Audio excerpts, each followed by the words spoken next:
All right, folks. Nice short break there. John and Nigel are set to go here. So we've got the situation where we're going to figure out exactly how many combined points John needs to win by here. But what we do know, Rafi, John's got to win 4 games in a row, and he's got to win them by a solid margin if he is going to pull off what might be the most incredible feat we've seen in North American Scrabble. It is not an insurmountable task, but it is very, very close to that. Being down 4 games with 4 to go, requiring him to win all 4 and win by a pretty large margin is definitely going to be tricky. But it is not impossible. If John wins 3 games by a margin and won by a very large margin, that could be enough. So he doesn't need to panic and try to start winning by a lot right off the bat. Yeah, for sure. Start out by winning a few games. That's what I would be thinking. It's already difficult enough to do that. And docks the opener for John. This makes a good amount of sense to me. It doesn't feel like it's a play that's going to light the world on fire, but you scored 22 points, get rid of the X. And maybe after Nigel's potential overlaps of these plays, maybe you get some good counterplay with your W. And he does draw. Wow, he draws twirled.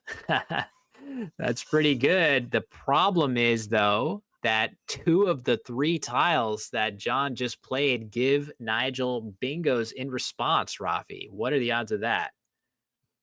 The odds of that are not high, but against Nigel, it seems like they're high just because he is a bingo machine. And this is not the first time that Nigel has benefited from an X thrown out into space. You remember against Joey Krafchick, he played Saxatile through an X in the double-double lane for over 100 points, and now, yet again, he is benefiting from an X. Yeah. Nice job. No time really taken to find luxating for Nigel. A fantastic play through the X. So I guess you got to be careful of floating those X's out in open space against him. But over to John now. Very little margin for error against a player like Nigel. And this is kind of tough, Rafi. There is actually a playable bingo for him, but it is one that I feel like you could doubt the validity of over the board. Twiddler through the D of docks. I like John's chance to see this. He's been really good on his. Oh, is he challenging? Whoa, that is a little bit unexpected. First of That, all, yeah, let's go ahead.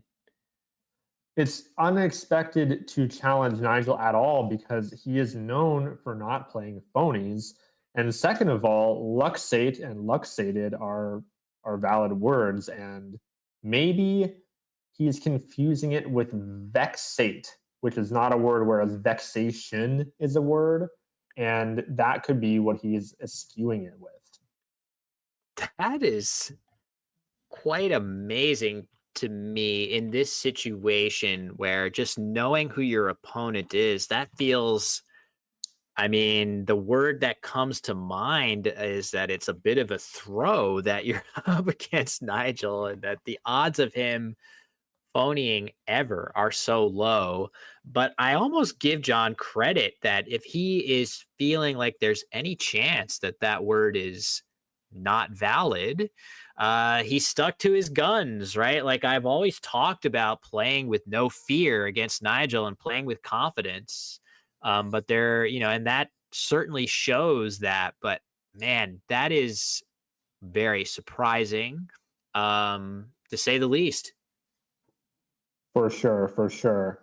And now it looks very possible that his bingo of Twiddler, which we might not now get the chance to see whether he decided to pull the trigger on, it might get blocked. And he might be left in a much harder position than he would have been if he decided to play Twiddler. Yeah. Twiddler there. Not the easiest, but the position would be so much better, right? All things being equal, Nigel with just the one vowel, yes, he would have some S's to work with, but you'd be ahead. Nigel would be struggling. In fact, it seems like if you consider what are Nigel's best plays here, unfortunately for John, a lot of them are just going to be through this eye. Something like Gibbs or something of that nature is going to be a really nice play for him. Maybe Biggs is going to be the play, and that is going to get in the way of John's bingo, which he clearly now sees. So this is just a brutal turn of events for John. Like I said, love the confidence to feel like you might be catching Nigel in some confusion, but what a different game it would be if Twiddler, which John clearly sees, could have gone down instead. For sure. And now John is in this position where he's likely going to have to fish off two or three tiles and not score very much, leave a decent bingo lead, but not a great bingo lead. And he's probably kicking himself now for challenging a word and having his bingo blocked if he indeed was going to pull the trigger on it. I do feel like there is a huge psychological component to that too, right? Like feeling that you could have played a bingo and instead challenged and lost. That's quite tilting. So I'm hoping to see John continue to battle. His position, by the way, is far from fatal here. He's going to play something short. He could, in a moving tribute to perhaps me, he could play Will right here. That seems like a reasonable choice, setting up his tee with a good bingo leave. Um, that seems all right. Not sure if what he's looking at playing that would also use the E, I guess just willed or something like that. But if John draws something good and gets the next bingo down, this game is far from out of reach for him. It is still very early, and we'll just have to see how things go from here on out. But certainly a surprising start. What do you think of the play of Will, Rafi? I won't take it personally if you don't like it. I think that the play of will is always the correct play. especially when you know who's doing commentary. But for real though, it is a very strong play. Opening a T hook is really nice when you have a T in hand. The letters DERT are often going to result in a bingo ending in ED with the T in the middle. So your bingos are often going to play. And it also opens up that left side of the board with an S hanging over in the right side. So it's very unlikely that if you have a bingo in both spots, it will be blocked. So I would probably play Will here. There you go. You heard it from Rafi Stern. Will is the best. But instead, we get Wad. This, I sort of understand this, but I think my issue with this play is that I would have loved with those good bingo tiles to leave the S of bigs open. And in order to bingo in this line now, you have to draw a bingo ending in E. But there we go. That blank finds its way into John's rack. And he should be able to bingo almost no matter what next turn with that draw. So things are still close enough that despite that early mishap, John should be right back in this game after the next play. And he still might be able to bingo to that S even after a WAD because he can still bingo ending in IES or ERS, but it does restrict the S partially, and that is definitely a little bit of a problem. Not a huge error, but a slight misstep to play a WAD over a different play. Yeah, so it does have the advantage compared to the play we were talking about of Will of using one fewer tile. And every time you're thinking about what to play, if you can keep 5 good bingo tiles together as opposed to 4 or 3 or 2, you start to get more and more. It scales up non-linearly, right? Every tile that's a really good bingo tile after the, whatever, 4th or 5th But look at that play. Oh my gosh. What a nice defensive play by Nigel Wow. to really obstruct a ton of the board, um, and just create a difficult situation where there are only a couple bingos now on this board for John. I wonder, what is he thinking of? I really hope he's not thinking of playing Merliton with an O here. Can't spell it like that. Oh no. Brutal. This is very rough. Yeah, the I am guessing that a combination of the Nigel factor and the fatigue factor are coming into play here. When you play 28 games over 4 days, the final game of the day is a rough one. You're tired, you're probably hungry, you're exhausted.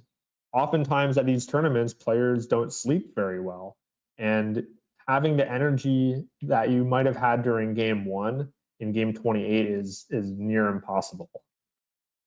Um, So this draw, just for the record, is clearly what's known as a courtesy draw.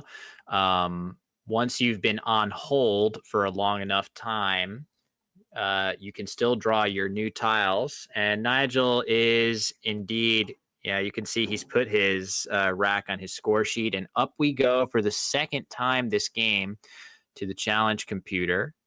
And this is going to come off. And this is going to be just a really rough start to the game here. Weirdly enough, for John, the two bingos that are available for him here are Minstrel through the S forming Wadi and Marlight forming Ged right here. So these are the two bingos that John can play that are valid. This is going to come off. So when that happens, how could Nigel possibly block both of those? I'm just curious. It doesn't seem like if there is a play like a wad or something, right? Like, is there any humanly possible way to block both spots that you could imagine, Rafi?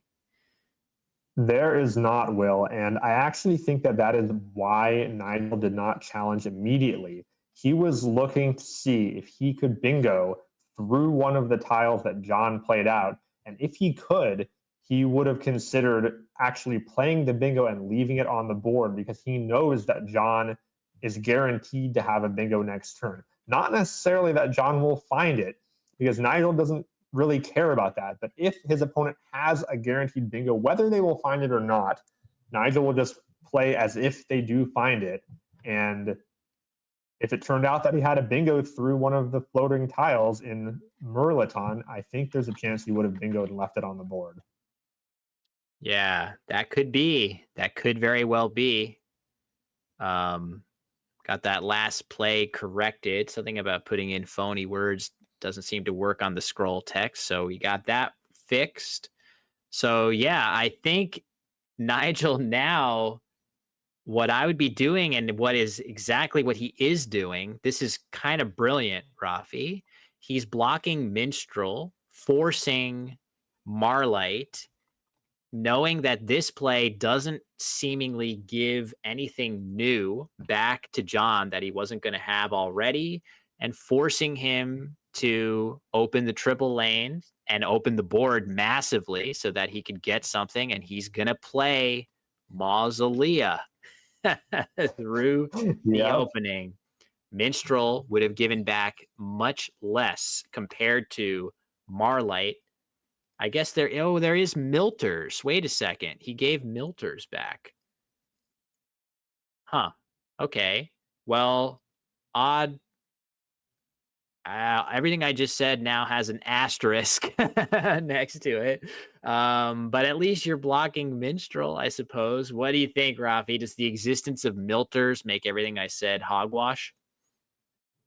No, I think the reason he played Tyann, his other best play there was probably Tau, Tau, and that might have given back some bingo ending in T because of the T hook. Um, Hmm. yeah, it's very, very hard to understand why Nigel played Tion without thinking about it for a very long time. It's very unnatural to keep the U on your rack when you have a good way of shedding it without giving back much more. I don't fully understand what the reasoning there was. Yeah, interesting situation. But as much as Nigel is about to play Ramulos here, John has metanoia from the F of Marlite as well as aeration into the R of Marlite. So as long as John can spot metanoia, Ramulos is going to go down right here. It doesn't take any hooks. Metanoia is very safe to play and scores 83 points. So this is just a matter of John staying calm, continuing to be focused, and just making sure he looks through that M. Needs to find metanoia here for sure to keep pace in this game. But if he does, there we go. Looks like he has it spotted very quickly to his credit. So this game still going to be close, Rafi. Kind of surprising, but that's where we are. This is very exciting, Will, and I can't believe that John is going to be within range after missing 2 turns due to challenges. That is incredibly hard to believe against almost any player, and especially against Nigel. He's gotten enough luck and good fortune here with this weird draw actually having a bingo to be able to stay within range. However, Metanoia has not. Okay, he's playing it, so he doesn't have any doubt. I thought there was a small chance he'd have some doubt because metanoia was added to the dictionary in a more recent update. It hasn't been a word for more than around 10 years maximum. So after 2 lost turns due to word knowledge errors, I could imagine someone being a little bit scared to play metanoia. Yeah, for sure. The new words, newly added words to the dictionary sometimes are the toughest to recall just because we haven't had them that long. Unlike some of the words that have been in the dictionary for decades, there's just no way that you could have the many years worth of seeing it come up on quizzes and things like that. They're just too new. But a very rough draw for John here. I think he would have really needed to continue to draw fantastic letters to work this comeback even further here. Nigel getting set to play Fink down low. This is kind of an interesting choice to me because you could play Filk in the same spot. What this always, has alarm bells set off of why do that. I guess it's because this is the last L and there are 2 N's left in the bag, Rafi. I'm guessing that it's that simple. Yeah, the N is a better tile than the L at face value, but not by a lot. And when there's 2 N's unseen and you have the last L, the last tile, the case tile, is often very, very high value compared to what it would be at the very beginning of the game. So probably just a slight um, change in value between the N and L because of what the pool looked like here. Yeah, definitely agreeing with that. Prod is now the play for John. I feel like that is warranted. Not only does this game situation and the tournament situation almost require you to start to get a little bit aggressive here, but the fact that he had 3 R's on the rack, I think this play is kind of an acknowledgement that his situation is a little bit worse than it might appear at first glance from the score of the game. And he's realizing that I might need to get aggressive and try to make a big S hook here and see what I can do. Nigel correctly passing up a valid Collins bingo through that D and instead plays his best move of Kibe for 33. Pretty uncontroversial to me, Rafi. It looks good. for sure. That was the standout option there. Not too much to think about. And Jon now has no vowels on his rack, but with this CH combo, with the WH combo, and the open I in Marley, he actually has a way out of the situation. And he is looking right now to potentially play Whir through that I, which looks like a pretty good choice. Yeah, Whir certainly feels called for here, but as you can see, Nigel drawing the S, and he is poised to strike right here with a massive bingo that could be it, Rafi. A bingo hooking onto the triple after this play. Whir for 22. Nigel's already going to be up 43. And now he is about to tack on a huge bingo here. This could be it. I think one of the only ways after this that Jon can get back in the game is if he bingos immediately or if he draws and knows the ATH extension to leisure. Is that valid? It might only be valid in the NAFTA, so you have to check. I was added to one of them, Oh, maybe both. that's amazing. Athleisure. It is valid in this dictionary. That's amazing. And I almost hope that Nigel draws it. Please let Nigel play athleisure in this game. That would be insane. Oh, okay. Nicely spotted by Nigel, who moves up to 350 to 224. And I just am praying to see the H. Yes, the T. Oh, He just needs one of the A's. Come on. He got the two hardest ones. All right. oh. All right, folks. He's close. If there isn't a good play using the H, I guarantee that he'll find something good that uses the C and the Y and some of the other stuff and try to go for it. But it might just be the case that there isn't anything good. Um, I'm trying to think what happens when Jon plays Zinco right here, right? Oh, echoey. Yeah, that's probably fine. I'm just wondering, is there like a good play? Yeah, he's going to play Shay to that Z, and the dream will be dead. The Dang it. dream will not be dead because he will play Oyez to it instead and leave the TH. Oh, this would be amazing. That's true. He will play this play instead, leaving TH. It's significantly better, leaving the CH combination left over. So our dream is alive. Athleisure. We really have a great chance of seeing that, don't we, Rafi? With four A's still unseen. One of them finds its way onto Jon's rack, along with the second blank. So that's good. There you go. This is just a better play than Shea. It's just a much better leave after this. So I don't think this is proof that Nigel sees athleisure, but I guess we'll find out. And there's the A. He has drawn the A. And if it is not, I think there is a decent chance it will come down. But he has the V as well. So he actually might pass it up in order to play a play that uses the annoying V. Let's just So here, watch his tiles, right? Can we watch his tiles? Oh, he's getting ready to play just Vector, which is probably a better play, unfortunately. I would just love to see ATH align itself on his rack, even for a second, just to show. I guess it doesn't even score that well, right? It's not like that crazy of a play.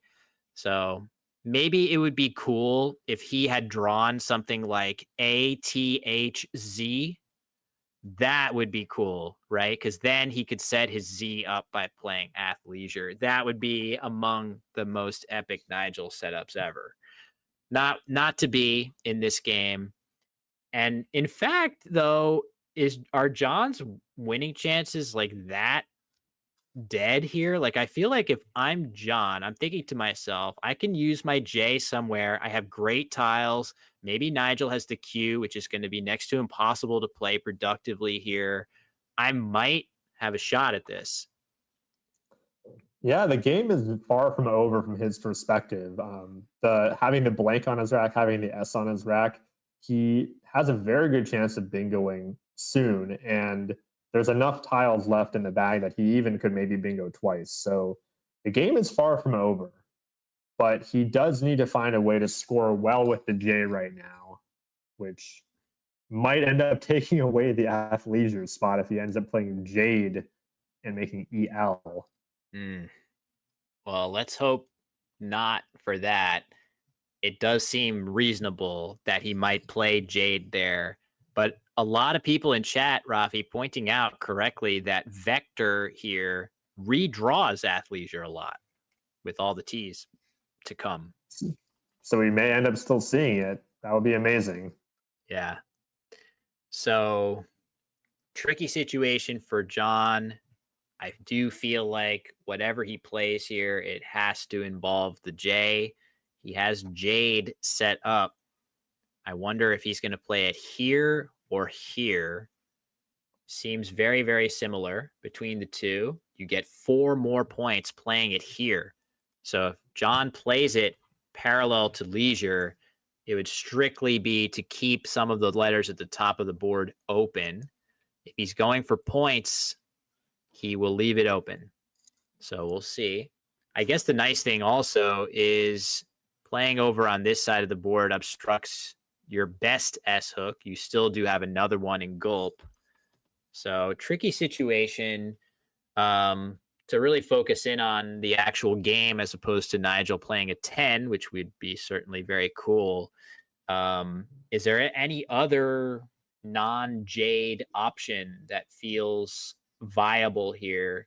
Is there anything you can draw by just plopping your S down here, for example? Do you have some kind of big J bingo you can draw? Not really sure. You can draw into Janid, but Janid only plays in one spot.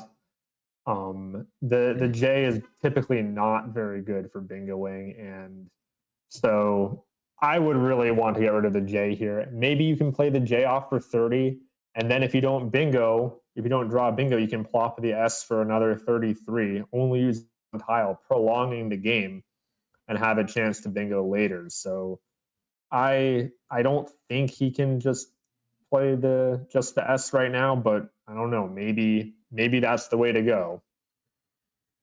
Just Jag down low for only 19. So the idea here, I guess, is rather than playing these plays up here for many more points, Jon is going to play down low in an effort to obstruct nothing that is currently open on the board. But yeah, a little bit low of a score on that one when he could have had, 14 or 15 extra points. So there is that to consider. So for the record, Vector is about 1.5 equity point ahead of athleisure before simulation. Vector sims significantly ahead of it once you start simming, likely because just keeping rather than CEOV is significantly better, more flexible. So we are going to see Vector go down. This is the correct play by Nigel, as you would expect. And I guess we'll find out if he gets another T here and maybe athleisure starts to become a more actually good play, Rafi.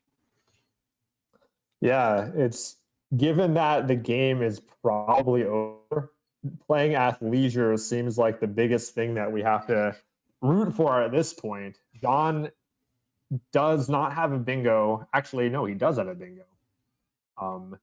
He has N skied, which is a pretty sneaky play because normally there's an I and not the Y. Um, but yeah, Jon's chances of winning are almost nothing at this point. So we might just be trying to root for athleisure to come down. Yeah, it's tough though because he has the Q now. So Nigel may be thinking, all right, well, obviously I just have to play cat, QAT, wherever I can, wherever that goes down. That might be the play. Maybe there'll be some other idea. And again, I suppose he could, if he keeps AH, he could continue to redraw the last T. There would be one final T to give us a chance at it. Um, so this bingo, by the way, of enskied with a Y is a really tough one. The one that I just wrote out on the board. I could easily see that escaping notice. Just a hard find to even know that word, see that word. Oh, goodbye. Goodbye, athleisure. Oh, well. Mm, it is not over yet. If it gets paralleled with E. ED, Yeah. and it is still possible. True. But a lot So, needs to happen. yeah, EDH, a valid word. We've seen it a couple times on stream so far. So we would need to see somehow this spot stay open. Nigel keep the H and then see the E go down here. And that would open athleisure up. And ironically, or maybe not ironically, that E being in this spot would then make athleisure significantly better of a play. You would be getting way more points for putting the H there. So the dream is not completely dead, but it's pretty close. I would If say. Nigel plays Aqua between the A and U in Metanoia and Ramulos, and then John Bingo is putting an E there, he will play Athleisure. Ah. Oh my God. Oh, that's amazing. I didn't see Aqua. He has a great play keeping all the same letters. So now the question becomes, what, if anything, could John play? I don't really think he has, amazingly, a bingo that puts an E there, sadly. So I just don't even know. Wow. Oddly, the best play for John is a very, very nice one of manifest up here. Look at how nice that is, to fit that on the board. So, all right, it's going to be unfasten with a It's blank going to U. happen. It's going to happen. He's going to be V stuck, and Nigel's going to set it up. Oh, V stuck. Oh my God. That's unbelievable. We are about to see it, folks. There's one Nigel, spot for it. there's one spot for the V. So Nigel has to just block thou. This is it. All he has to do is block thou, and then I think he basically has free reign to do it, doesn't he? Oh my God. Let's see what he does. Maybe not. I mean, is there any way? What is he going to do? How can he pull this off? He's just got to block this spot, I believe. He has to play. Oh, but he can't block it with the R because it makes Vrow, and he can't block it with the E because it makes Av. How can he might not be able to do it. Wow. Is that really true? No, How? he can. He So has to play ARE. R and OWE is, I think, his only way of doing it. Then he can play and set up Athleisure, and it will be the best endgame in the history of Scrabble ever played. if he if he does this, how could he? This would be so sick. God, the only person who you could really ever expect to figure this out. I guess maybe not the only person, right? If you're thinking about athleisure the whole game, maybe you could puzzle this out. But this is an extremely high degree of difficulty endgame to get right from a theoretical standpoint. He certainly, the one thing I can say, he certainly is going to know to V stick here, right, Rafi? That much is clear. I think he's going to figure out how to do that. Once he Look at does him that, moving yeah, go ahead. he was kind of moving his head back and forth. I think he's like, this is a pretty interesting puzzle. I'm going to figure out how to V-stick him, and then maybe I can play Athleisure. He just had this really, really curious head move to him that is like, oh, this is fun. I mean, if ever there was an end game where you had any doubt, I hate to say this because it is Nigel, but this is insane to puzzle all this out. Just to make clear, Jon has one spot for the V. If Nigel tries to block this, so he needs to retain the following letters, A, T, H, E at minimum. So you cannot use these 4 letters. You have to figure out how to block this spot with these 3, keeping heat on your rack. So that becomes the issue. You've got ERO. If you play your R, vrow is a valid word, not good enough. If you play your E, Ave is a word, not good enough. That lets him go out with the E. There's no way to play the O. This is, well, this, even if this were playable in this lexicon, it would give a vo. So it doesn't matter. The only way to pull it off is this, A-R-E.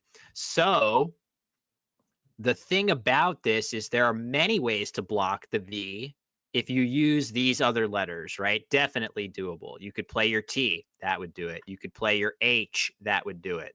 Many ways to block it. If Nigel uses his R's and he has them, My hands are on my head in awe right now. I cannot believe that he's going to do this. And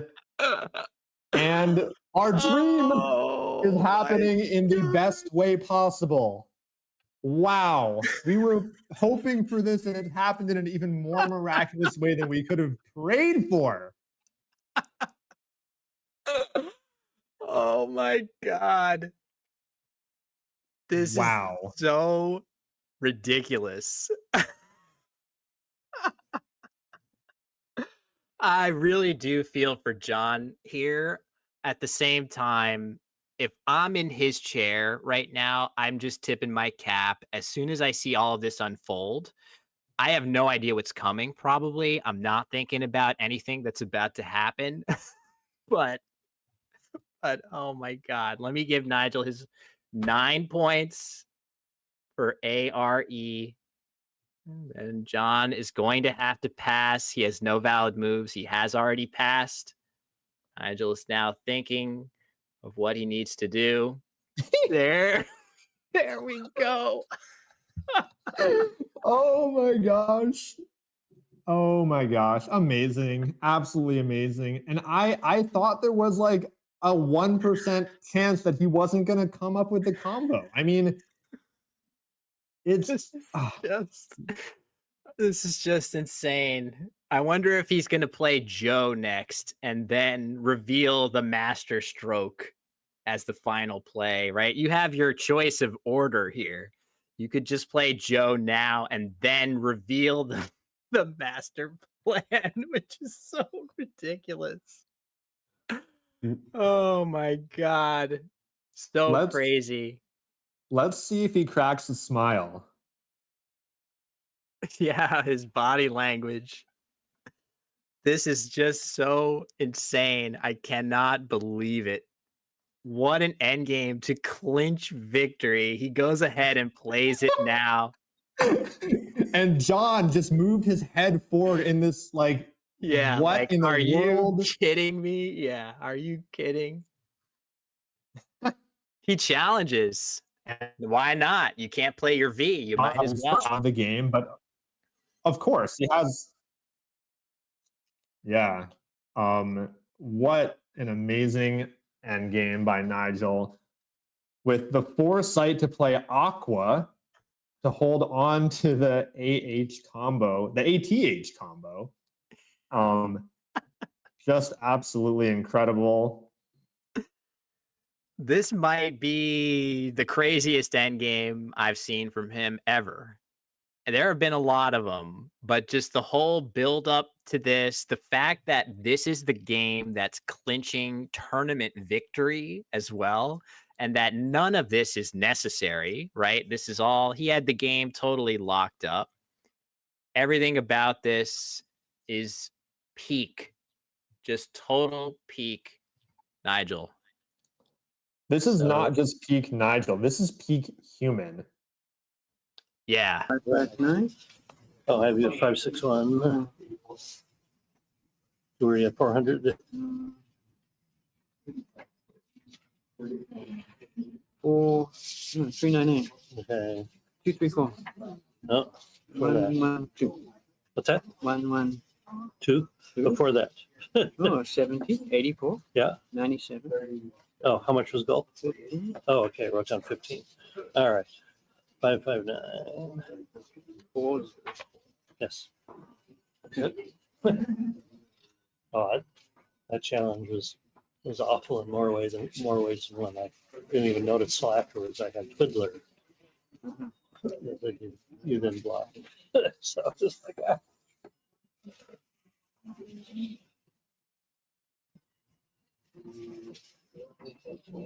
One, 5. No.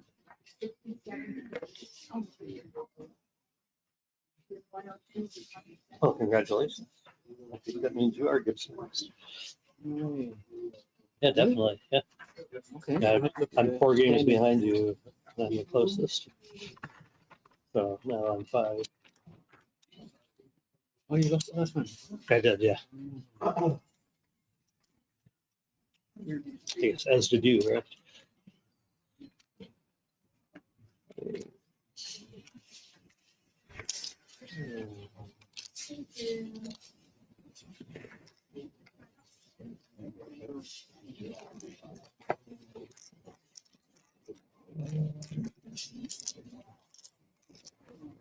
All right. Looks like no. I mean, I certainly, if I were Jon, I would definitely be giving at least a hat tip of some sort to Nigel for that end game. But he does congratulate him on the tournament victory, Rafi, which it seemed like Nigel was not aware would happen if he won this game, which says a lot as well.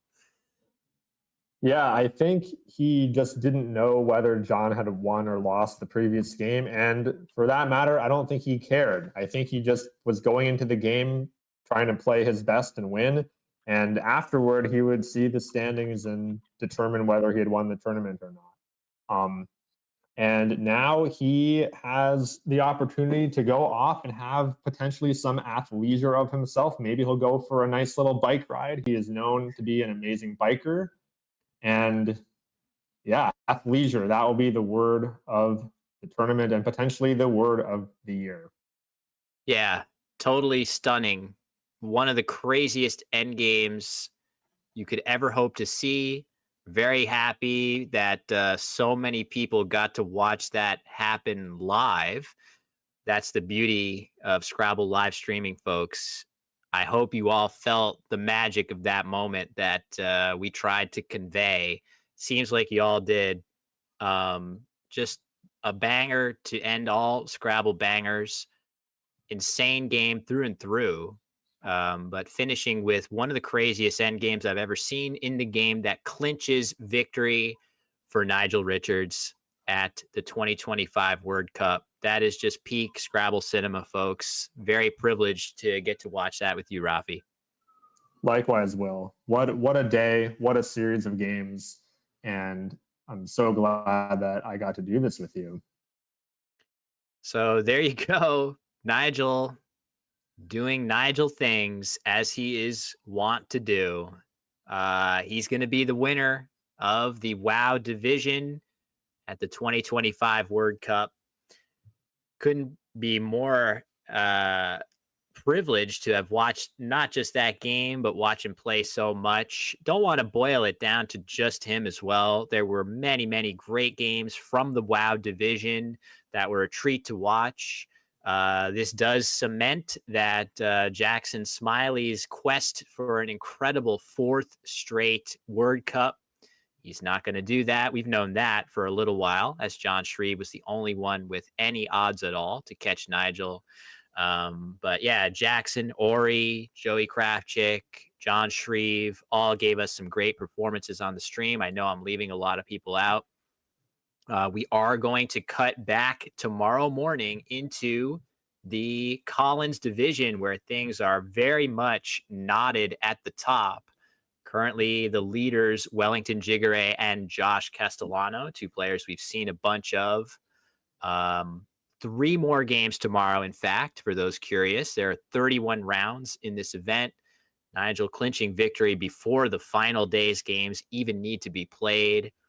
So yeah, that does it for an epic day 4 for us on stream. Rafi, any final thoughts about what we've just seen before we sign off for the day? Not. I don't have any thoughts that haven't already been said. It was just incredible stuff today by Nigel and by everyone, and I can't wait for what's in store for tomorrow in the Collins division. Yeah, me too. So with that, that's going to do it for us today. 3 more games coming tomorrow to decide the Collins division. And that's going to be it for Word Cup 2025. WoW division already decided. Nigel Richards, your champion, with a Endgame that will not ever be forgotten in Scrabble history for sure. So thanks everybody for watching. See you tomorrow morning for 3 more games from Collins.